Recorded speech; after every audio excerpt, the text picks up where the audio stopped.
जब इस देश में रहने वाले इस देश को बदलने की सोचेंगे तो बदलाव नहीं आएगा, क्योंकि चेंज लाने के लिए सोचना नहीं पड़ता बल्कि कदम उठाना पड़ता है।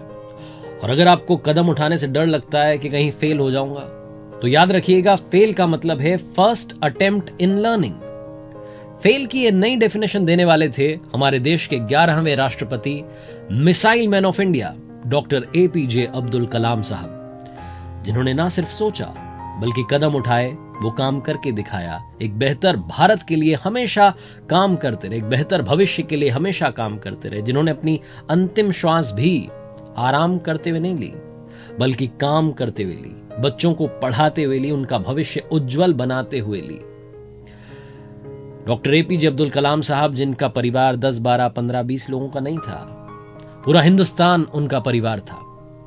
नमस्ते दोस्तों, मेरा नाम है आरजे कार्तिक। आपका स्वागत है मेरी नई सीरीज सीखोगे नहीं तो जीतोगे कैसे में। और आइए आज बात करते हैं 5 learnings from doctor APJ Abdul Kalam साहब। लर्निंग नंबर 1, सबसे बड़ी बात जो डॉक्टर कलाम साहब से सीखनी चाहिए, वो कहते थे थिंक एंड एक्ट डिफरेंटली। अलग सोचना शुरू कीजिए, अलग करना शुरू कीजिए। उसके लिए क्या करना है? सबसे पहले करेज लेकर के आना है, साहस लेकर के आना है उन रास्तों पर जाने का जिस पर कोई नहीं जाता, जो अनएक्सप्लोर्ड हैं उन पर जाने का करेज लेकर के आइए। करेज लेकर के आइए कि आप अलग सोचेंगे और अलग करके दिखाएंगे। करेज लेकर के आइए कि आप कुछ इन्वेंट करेंगे। करेज लेकर के आइए कि आप अपनी शक्ति का, अपने सामर्थ्य का पूरा इस्तेमाल करेंगे और चाहे जो प्रॉब्लम आ जाए उसे सॉल्व करेंगे और आखिर में जीत आपकी होगी। डॉक्टर कलाम साहब कहते थे कि हमारा देश, जिसमें इतनी आबादी है, जहां एक सीट के लिए हजारों बच्चे, लाखों बच्चे एग्जाम में अपीयर हो रहे हैं, फाइट कर रहे हैं, उसमें आप उस सीट तक कैसे पहुंचेंगे? आप तब पहुंचेंगे जब आप अपने माइंड में अलग सोचना शुरू करेंगे और फिर उस पर अलग एक्ट करना शुरू करेंगे, अलग तरीके से काम करना शुरू करेंगे, तब आप उस एक सीट तक पहुंचेंगे। एक छोटा सा एग्जाम्पल मुझे याद आता है। डॉक्टर कलाम साहब एक बार बच्चों को स्पीच दे रहे थे और अपने बचपन की जो घटना है वो सुना रहे थे। डॉक्टर कलाम साहब ने बताया कि उनकी माताजी सबके लिए भोजन पकाती थी। शाम में सब लोग भोजन कर रहे थे घर में, तो पिताजी की थाली में जली हुई रोटी आ गई। डॉक्टर कलाम साहब कहते हैं कि मैं उस वक्त सोच रहा था किसी ने नोटिस नहीं किया। फिर जब भोजन खत्म हो गया तो उसके बाद में वो कहते हैं कि मम्मी आई और उन्होंने आकर के पापा से माफी मांगी कि आज जली हुई रोटी थी। तो मेरे पिताजी ने कहा कि अरे कोई बात नहीं, मुझे जली हुई रोटियां पसंद है, और ये कहकर के मुस्कुरा दिया। मां वापस किचन में चल गई। डॉक्टर कलाम साहब कहते हैं कि तब मैंने अपने पापा से पूछा कि पापा, क्या आपको वाकई में जली हुई रोटियां पसंद है?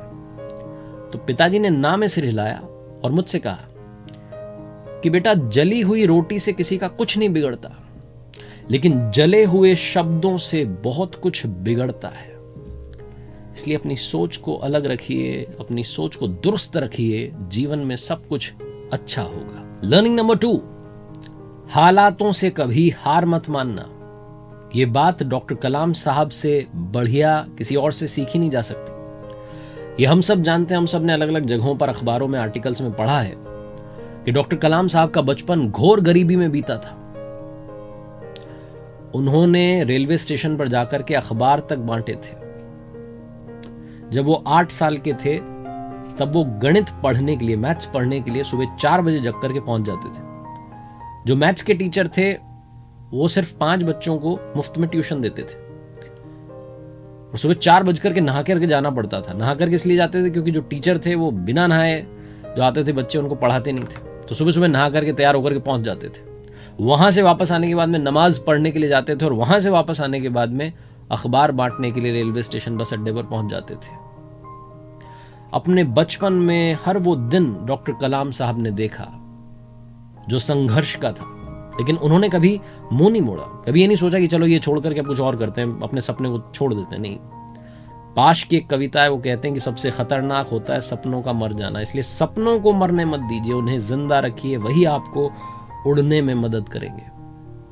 हालातों से कभी मुंह मत मोड़िएगा और उम्मीद को जिंदा रखिएगा, क्योंकि जो उम्मीद का साथ छोड़ देता है, जिंदगी उसका साथ छोड़ देती है। लर्निंग नंबर 2 एजुकेशन की बात करती है। पढ़ना बहुत जरूरी है। जब तक आप अच्छा पढ़ेंगे नहीं, आप अचीव नहीं कर पाएंगे, वहां नहीं पहुंच पाएंगे जहां आप पहुंचना चाहते हैं। और आज के वक्त में सबसे जरूरी हो गया है कि आपका कमांड इंग्लिश पर बहुत अच्छा हो। जब बात इंग्लिश की आती है दोस्तों, तो आगे बढ़ने से पहले आपको बताना चाहता हूं एक कमाल की एप्लीकेशन के बारे में। नाम है calmly. Calmly is the only application, only Indian application जो आपको अलाउ कर रही है कि आप वन-on-one क्लासेस लीजिए with tutors from USA, UK, Canada etcetera. आप वहां के ट्यूटर्स से one-on-one क्लासेस ले सकते हैं। Any Indian student you are interacting with right now or these days?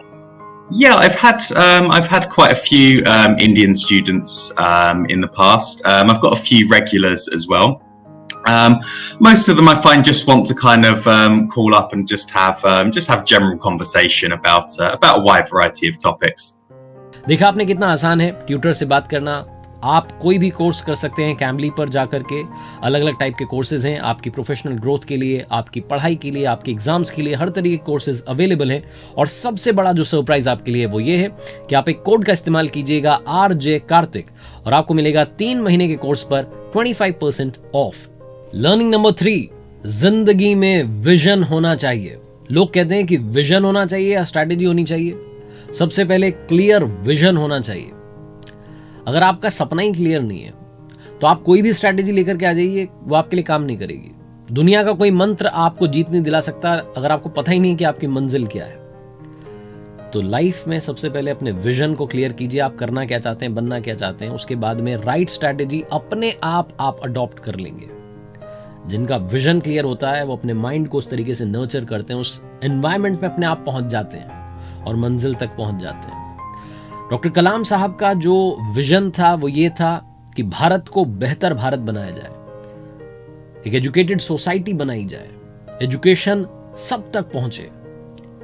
आप समझिएगा उनकी जिंदगी में जो बड़े बड़े लम्हे आए, जिसमें एक सबसे बड़ा लम्हा था कि वो राष्ट्रपति पद के लिए चुने गए। उस वक्त के जो प्रधानमंत्री थे अटल बिहारी वाजपेयी साहब, वो कॉल कर रहे थे, कलाम साहब से बात करना चाहते थे, उन्हें बताना चाहते थे कि हमने आपका नाम चुना है, हम आपको राष्ट्रपति पद के लिए नॉमिनेट करना चाहते हैं। लेकिन कलाम साहब उस वक्त बच्चों को पढ़ा रहे थे, क्लास ले रहे थे, तो कॉल रिसीव नहीं कर पाए। जब क्लास खत्म हो गई उसके बाद में जाकर के उन्हें बताया गया कि आपके पास आपके लिए कॉल आ रहा था प्राइम मिनिस्टर साहब का, फिर उनकी बात हुई, फिर उन्होंने हामी भरी और वो राष्ट्रपति चुने गए सर्वसम्मति से। जो बातें हुई, बाद में उनके खिलाफ किसी ने चुनाव भी लड़ा था, लेकिन ज्यादातर उनके समर्थन में थे। डॉक्टर कलाम साहब की ये जो बात है ना, पढ़ाने वाली, सोसाइटी को बेहतर बनाने वाली, इंडिया को इंडिपेंडेंट बनाने वाली, इंडिपेंडेंट बनाने वाली बात इससे भी समझिएगा कि जब वो आखिरी सांस उन्होंने ली, जब वो ये दुनिया छोड़ करके गए, तब भी वो शिलोंग में बच्चों को पढ़ा रहे थे। 60 सीट्स की जो कैपेसिटी वाली क्लास होती थी उसमें 350 तक बच्चे बैठ जाते थे, क्योंकि बच्चे सीखना चाहते थे, कलाम सर की क्लास को मिस नहीं करना चाहते थे। ये उनका विजन था और इसी विजन के लिए वो आखिरी तक काम करते रहे, भारत को बेहतर भारत बनाने के लिए। लर्निंग नंबर 4, लाइफ में हाई गोल्स होने चाहिए। ये बात वो बार बार हर स्पीच में कहते थे। तो एक बार एक इंटरव्यूअर ने पूछ लिया पत्रकार ने कि सर आप बार बार कहते हैं हाई गोल्स होने चाहिए, क्यों, इससे आपका मतलब क्या है? तो डॉक्टर कलाम साहब ने समझाते हुए कहा कि life with high goals is like a balloon in the air. जैसे वो बलून होता है ना हवा में, वो तभी तक हवा में रहता है जब तक उसमें हवा रहती है। वैसे ही लाइफ तब तक एग्जिस्ट करती है जब तक कि उसमें गोल्स होते हैं, सपने होते हैं, ड्रीम्स होते हैं, उम्मीद होती है। गुलजार साहब ने भी इसको दूसरे शब्दों में कहा है कि बेवजह यहां ना रहो मियां, वजह होनी चाहिए, सपने होने चाहिए, गोल्स होने चाहिए। वो हमेशा स्टूडेंट से कहते थे कि एम्बिशंस हमेशा हाई रखिए। उन्होंने भी अपनी जिंदगी में गोल्स को हमेशा हाई रखा, एम्बिशंस को हाई रखा। 1997 में उन्हें भारत सरकार ने सर्वोच्च सम्मान भारत रत्न प्रदान किया और देश के सिर्फ तीसरे राष्ट्रपति थे जो सर्वोच्च पद पर पहुंचने से पहले सर्वोच्च सम्मान पा चुके थे। ऐसे थे हमारे कमाल के डॉक्टर कलाम साहब। Learning number 5, humanity is the best religion. मानवता ही सबसे बड़ा धर्म है, इंसानियत ही सबसे बड़ा धर्म है। मगर अफसोस की बात यह है कि ये हमें तब समझ में आता है जब हमारे ऊपर कोई महामारी आती है, कोई संकट आता है। उस वक्त हम समझते हैं कि ओहो मानवता सबसे बड़ा धर्म है, बाकी टाइम भूल जाते हैं। डॉक्टर कलाम साहब पूरी जिंदगी अनबायस्ड रहे, पूरी जिंदगी देश की यूनिटी के लिए काम करते रहे। एक कार्यक्रम में उन्हें दीप प्रज्वलन के लिए कहा गया, लैंप लाइटिंग के लिए। सेरेमनी के बाद में जब वो स्पीच देने लगे तो उन्होंने कहा कि अभी जो मैंने दिया जलाया यह हिंदू धर्म का पवित्र प्रतीक है। जिससे दिया जलाया वो मोमबत्ती ईसाई धर्म की बहुत बड़ी प्रतीक है, पवित्र प्रतीक है, क्रिश्चियन रिलीजन की। और मैं खुद एक मुस्लिम हूं। ये मेरा भारत है। और जाते जाते डॉक्टर एपीजे अब्दुल कलाम साहब ने 3 बड़ी कमाल की बातें कही हैं। पहली, अपनी पहली जीत के बाद में आराम मत करने लग जाना, वरना दूसरी बार अगर आप हार गए तो दुनिया कहेगी कि पहली वाली जीत तो तुक्का थी। दूसरी, आप अपना भविष्य नहीं बदल सकते लेकिन अपनी आदतें बदल सकते हैं। आदतें बदल दीजिए, भविष्य बदल जाएगा। और तीसरी, जिस दिन आपका साइन, आपका सिग्नेचर ऑटोग्राफ में बदल जाए, समझिएगा आप कामयाब हो चुके हैं। आपको तो मालूम ही है, नेताओं की आजकल प्रॉपर्टी सामने आती है अखबारों में, फलाना के यहां इतने करोड़ मिले, ये मिला, वो मिला।